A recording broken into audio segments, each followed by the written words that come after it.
A graça e a paz do Senhor Jesus. Meus irmãos, vamos fazer uma reflexão no Evangelho de Marcos, capítulo 2, versículo 13 ao 28. Diz assim a palavra do Senhor, palavra da salvação. Uma vez mais saiu Jesus e foi caminhar na praia, e toda a multidão vinha ao seu encontro, e ele os ensinava. Enquanto andava, viu a Levi, filho de Alfeu, sentado à mesa da coletoria, e o chamou: "Segue-me." Ao que ele se levantou e o seguiu. Aconteceu que em casa de Levi, publicanos e pessoas de má fama, que eram numerosas e seguiam Jesus, estavam à mesa com ele e seus discípulos. Quando os mestres da lei, que eram fariseus, o viram comendo com os publicanos e outras pessoas mal afamadas, perguntaram aos discípulos de Jesus: "Por que ele se alimenta na companhia de publicanos e pecadores?" Ao ouvir tal juízo, Jesus lhes ponderou: "Não são os que têm saúde que necessitam de médico, mas sim os enfermos. Eu não vim para convocar justos, mas sim pecadores." Os discípulos de João e os fariseus estavam jejuando. Algumas pessoas vieram ter com Jesus e inquiriram: "Por que os discípulos de João e os discípulos dos fariseus jejuam, mas os teus discípulos não jejuam?" Explicou-lhe Jesus: "Como podem os convidados do noivo jejuar enquanto o têm consigo? Contudo, virão dias, quando o noivo lhes será arrancado, e então, nessa ocasião, jejuarão. Ninguém costura remendo de pano novo em roupa velha, porquanto o remendo novo forçará o tecido velho e o rasgará ainda mais, aumentando a ruptura. Assim como não há pessoa que deposite vinho novo em recipiente de couro velho. Caso o faça, o vinho arrebentará o recipiente e, dessa forma, tanto o vinho novo quanto o recipiente se estragarão. Ao contrário, põe-se o vinho novo em um recipiente de couro novo." E aconteceu que passava Jesus num dia de sábado pelas plantações de cereal. Os seus discípulos, enquanto caminhavam, começaram a colher algumas espigas. Então os fariseus advertiram-no: "Vê, por que teus discípulos fazem o que não é permitido aos sábados?" Mas ele esclareceu: "Nunca lestes como agiu Davi e seus companheiros, quando sofreram necessidade e tiveram fome? Na época do sumo sacerdote, Abiatar, Davi entrou na casa de Deus e se alimentou dos pães dedicados à oferta da presença, que somente aos sacerdotes eram permitido comer, e os ofereceu também aos seus companheiros."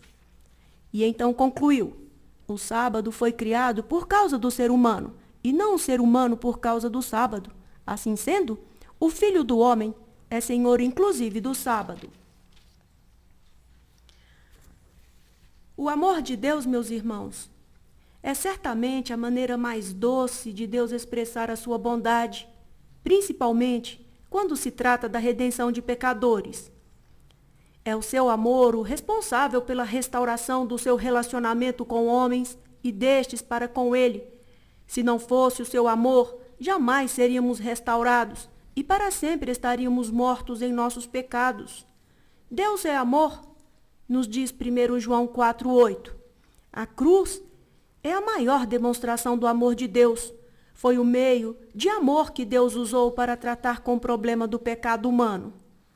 O amor de Deus é um amor de redenção, é um amor que recupera, é um amor que restaura a dignidade perdida por causa do pecado. É um amor que nos faz novas criaturas. O amor de Deus é um amor efetivo, em obra de entrega do que é mais precioso, para a redenção de pessoas maltratadas e estragadas pelo pecado. O amor de Deus, meus irmãos, é um amor sacrificial. Não importa o custo. Amor cheio de fervor, por causa da sua natureza santa. Amor de constância. Amor por pessoas indignas. Amor que vai até o fim. Um amor, meus irmãos, que se oferece. Nesse texto, nesse momento que nós estamos meditando no Evangelho, nós podemos perceber, meus irmãos, as bênçãos singulares de Jesus. Jesus foi o homem mais amável que já passou neste mundo. Por onde ele passava, ele atraía gente, ele atraía pessoas, ele atraía as multidões para trazer cura, para trazer consolo, para trazer perdão. Em primeiro lugar, Jesus abre a porta do reino para os rejeitados. É o que podemos ver em Marcos capítulo 2, versículo 14, que diz assim: Enquanto andava, viu a Levi, filho de Alfeu, sentado à mesa da coletoria, e o chamou: Segue-me. Ao que ele se levantou e o seguiu. Jesus chama soberanamente: Segue-me. Jesus não faz um convite, Jesus dá uma ordem.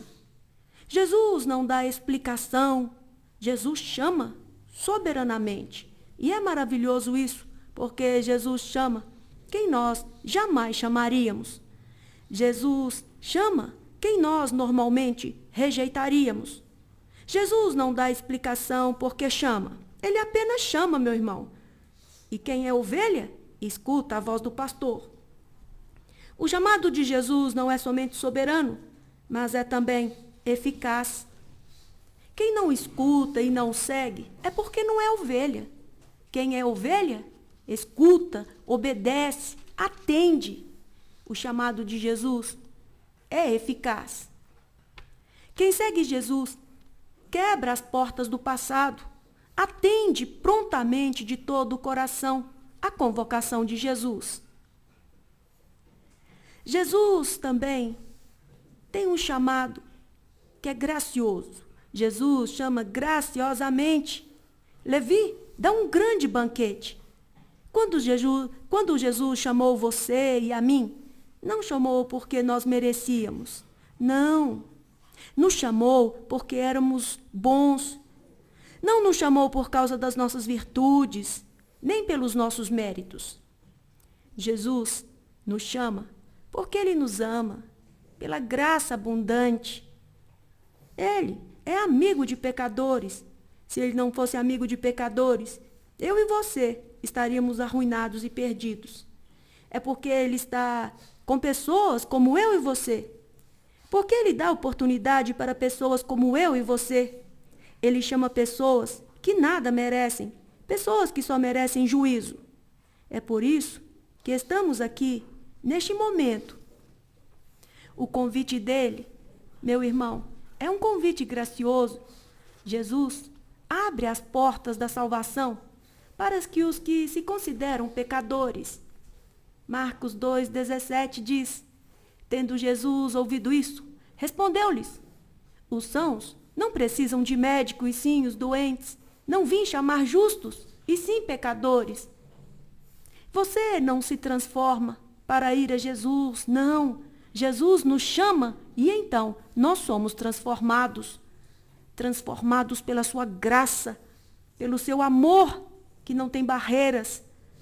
Só vamos a Cristo porque Ele muda as disposições íntimas da nossa alma. Ele arranca de nós o coração de pedra e nos dá um coração de carne. Na verdade, todos pecaram e estão destituídos da glória de Deus. Todos estão enfermos, do alto da cabeça à planta dos pés. Mas não há estágio mais avançado da degradação moral e espiritual de que uma pessoa, como quando chega à posição de pensar que é são e justo. Esses fecham a porta da graça, porque aquele que se julga são, justo, não tem a mínima necessidade de se arrepender, não sente a mínima necessidade do Salvador. Nós não somos melhores do que aqueles que estão afundados no pecado. Não somos melhores do que aqueles que estão rendidos ao vício. Não somos melhores do que aqueles que se vendem pelo lucro. Nós não somos melhores. Aqueles que pensam que há pessoas piores está fazendo uma leitura errada das palavras do Senhor Jesus. Todos nós somos necessitados. Todos nós carecemos da graça de Deus. Jesus ama publicanos, Jesus ama pecadores e ama também os escribas e fariseus. Ele ama todos. É por isso que há esperança para mim e para você, meu irmão, independente da sua situação. Arrependa-se. Entregue a sua vida a Jesus agora mesmo. Só os que se reconhecem doentes e pecadores têm necessidade da salvação. Se não percebermos o quanto doente nós estamos, não a doença física ou a doença, outro tipo de doença, mas sim uma doença espiritual. Existe uma doença muito pior do que aquela que nos leva à morte física. Falo de uma doença, meus irmãos, que nos leva à morte eterna. A não ser que a gente reconheça que somos doentes, carentes do remédio de Deus, da cura de Deus, do perdão de Deus, não há esperança de salvação. Os que se julgam justos e bons não podem ser salvos. Só os que se humilham podem ser salvos. Qual o problema dos escribas? Qual é o problema dos fariseus? Eles eram altivos, soberbos, orgulhosos, se consideravam melhores que os outros. Os fariseus, quando encontravam um publicano, diziam: graças a Deus, não sou como estes homens, eu oro, jejuo, sou melhor que ele. Essas pessoas, meus irmãos, certamente fecham a porta da graça. Há 3 tipos de pessoas que Jesus não cura. Primeiro, aquelas pessoas que não se reconhecem doentes. Segundo, aquelas pessoas que conhecem Jesus, mas se recusam a confiar nele. Terceiro, aquelas pessoas que não admitem que necessitam dele. Esses não podem ser curados. Não porque falta poder no médico, mas a falta de consciência no doente, que está enfermo. Por isso, não recorrem ao médico. Por isso, não buscam o seu Salvador. Jesus abre as portas para a vida de jubilosa celebração. Vamos ver o que diz o versículo 18 ao 20. Diz assim: os discípulos de João e os fariseus estavam jejuando. Algumas pessoas vieram ter com Jesus e inquiriram: por que os discípulos de João e os discípulos dos fariseus jejuam, mas os teus discípulos não jejuam? Explicou-lhe Jesus: como podem os convidados do noivo jejuar enquanto os têm consigo?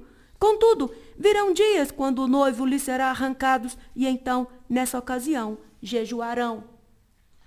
A vida que Jesus oferece, meus irmãos, é uma festa efusiva de alegria. Estamos vivendo um tipo de cristianismo que parece mais um funeral. Jesus abre as portas para uma vida radicalmente nova. Chega, meu irmão, de andar por aí como se fosse vivo, mas espiritualmente morto por dentro. Que Deus tenha misericórdia de nós. A vida cristã é algo totalmente novo. O que é ser crente? Ser crente, meus irmãos, é uma pose. Não é uma pose, não é passar um verniz. Ser crente não é andar com uma capa, ser uma caiação, algo caiado. Eu fumava, agora não fumo mais. Então, reformei. Eu mentia, não minto mais. Passa um verniz aqui, deu um vernizinho ali. Eu falava mal dos outros, agora não falo mais não. Então, isso é mais um verniz. Eu dava cheque sem fundo, agora não dou mais não. Mais um verniz. Eu tomava umas e outras, agora não tomo nada não. Agora então eu sou um cristão. Não faz isso, não faz aquilo. Não. Isso não é vida cristã, não. Vida cristã não é reformar a estrutura velha. Vida cristã é algo radicalmente novo. Vida cristã, meus irmãos, ser um cristão é ser nova criatura, é ter um novo coração, é ter uma nova vida, é ter uma nova mente, é ter uma nova família, é ter uma nova pátria, é ter novos desejos, é ter novos sonhos, é ter novos alvos. É tudo novo na nossa vida. Não é reforma, é transformação. Odre e vinho. O odre é um reservatório de couro. Quando é novo, tem elasticidade. Quando o vinho fermenta, o odre estica. O odre velho não aguenta quando o vinho fermenta. Em Cristo, somos livres. A vida é plena. Não podemos ter um coração duro. Precisamos manter o nosso coração aberto. Cristo veio para trazer vida e vida em abundância. Jesus abre a porta da liberdade para os prisioneiros do legalismo. Jesus se importa mais com gente do que com rituais. Jesus se importa mais com vida do que com regras. Não sabem vocês que Deus se importa mais com misericórdia do que com sacrifícios? Quantas vezes, por regras e rituais, deixamos de ser misericordiosos e massacramos gente, esmagamos pessoas, deixamos de atender às necessidades das pessoas? O pão da proposição nunca foi tão sagrado quando serviu para matar a fome de homens famintos. Jesus, meus irmãos, traz liberdade e não escravidão. O senhorio de Jesus não é escravizante. Jesus Cristo veio para que tenhamos vida e vida em abundante. Agostinho diz: quanto mais escravo de Cristo eu sou, mais livre eu me sinto. Jó disse: você é maior do que tudo, porque Jesus escolheu você para ser livre, para fazer parte da família de Deus, para ser herdeiro de Deus, para ter a alegria do Espírito Santo reinando na sua vida, para ter a certeza que o seu nome está escrito no livro da vida, para saber que foi para ser livre que Jesus nos chamou,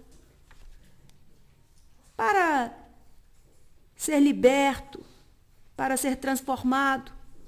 Ele oferece vida plena, abundante, uma liberdade eterna, uma vida eterna. Uma vida, meus irmãos, que o mundo não nos oferece, uma paz que o mundo não nos oferece. Meu irmão, Jesus te ama e te visita nessa hora. Jesus quer tirar o seu coração de pedra e te dar um coração de carne. Não vire as costas para o chamado de Cristo na sua vida. Olhe para você. Ele sabe o que você tem passado, o que você passou. Se entregue nessa hora. Arrependa-se de ter vivido uma vida dilacerada, uma vida longe dos caminhos do Senhor. Busque a palavra de Deus. Busque irmãos que possam te auxiliar na sua caminhada. Que o Senhor Jesus traga paz nesse momento ao seu coração. Que o Senhor restaure a sua alegria, a sua família, a sua casa. Que o Senhor restaure o seu trabalho. Que o Senhor te sustente todos os dias. Que você tenha uma nova vida em Cristo Jesus. Porque você é dele e Jesus Cristo é seu. Que Deus te abençoe em o nome poderoso do Senhor Jesus. Amém.